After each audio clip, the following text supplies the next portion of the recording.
ஒருவரை பார்த்தே வசியம் பண்ணும் முறை இருக்குதா சாமி? இது எப்படி சாமி சாத்தியம்னு நிறைய பேர் கேட்குறீங்க. இது 1973 மறைந்த ரகசியம். ஏன்னா அவ்வளோ பழமையான ரகசிய முறை இது. சும்மா பார்க்கறது இல்லைங்க, இதுக்கு மந்திரம் அந்த மாதிரி இது விஷயம் கிடையாது. என்னன்னு கேட்டிங்கன்னா, அந்த மாந்திரிகத்திலே பார்த்து வசியம் பண்ணுற ஒரு விஷயம் மை மூலயமா வாங்க. ஏன்னா இது மோகினி வசியம்னு சொல்கிறது. மோகினி வசியம் பிரயோக முறை பண்ணி அவங்கள்ட்ட இந்த மையை எடுத்து நம்ம அதை நீங்கள் நெத்தியில் வச்சுட்டு நீங்கள் யார் வசியம் ஆகணும்னு நினைக்கிறீங்களோ அவங்கள நீங்கள் பார்த்தீங்கனாலே போதும். 12 நாளில் வசமாயிடுவாங்க. பார்த்தாலே போதும். அவங்கள பார்க்கலனாலும் அதுக்கேற்ற மாதிரி தூரத்தில் இருக்காங்க, அவங்கள எப்படி வசியம் பண்ணுறது சாமின்னாக்கா, இவங்களோட மையை நீங்கள் நெத்தியில் இட்டுட்டு வந்தீங்கன்னாக்கா டோட்டலாக அவங்க உங்களுக்கு வசியம் ஆகிடுவாங்க. ரொம்ப பிரமாதமாக இருக்கும். இது ரொம்ப பிரமாத முறை. ஏன்னா இது பெருசாக நீட்டாக நான் வளர்த்தி சொல்ல விரும்பலை.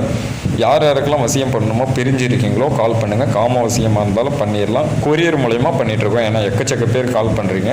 கால் எடுக்கலைனாக்கா வாட்ஸ்அப் வந்துடுங்க. கால் பண்ணுங்கள் ஃபஸ்ட்டு, இல்லைனா வாட்ஸ்அப் வாங்க. நம்ம கொரியர் மூலயமா பண்ணுறோம். இதுக்கு 10,000 ரூபா செலவாகும். நல்லதுப்பா.